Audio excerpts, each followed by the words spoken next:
సామి ఆడ ఎర్రగుడి ఉండాలి సామి. చుట్టుపక్కల మనమంటే 40 ఏళ్లకు భయం. ఎర్రగుడి తెలుసా నీకు? గుడైనా బడైనా నాకు లక్ష్మీదేవి దక్కాల్సిందే. నాగమ్మ నీ పగ తీర్చుకోవడానికి కాలం వచ్చింది. ఓ ఆడది ఎర్రగుడికి నా అనుకునే వాళ్ళకి దూరం చేసిందని మర్చిపోవద్దు సేనా.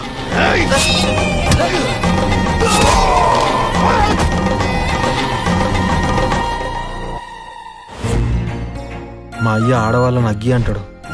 దూరంగా ఉన్నంత వరకే దీపంలా కనబడతారు, దగ్గరికి పోతే బొగ్గి చేస్తారన్నాడు. నాకు సీనుగాడంటే ఇష్టం. వాళ్ళ సంగతి చూసి నేను నా బిడ్డ మొగాళ్ళ అనిపించుకుంటాం.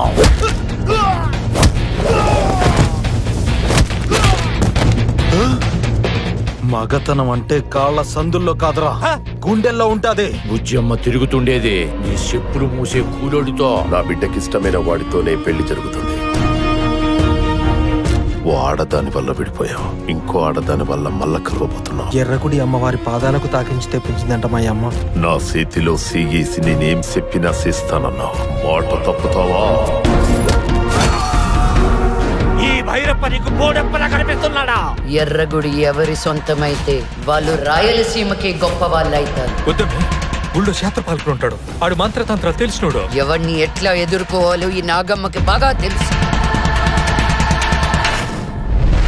హర హర మహాదేవ.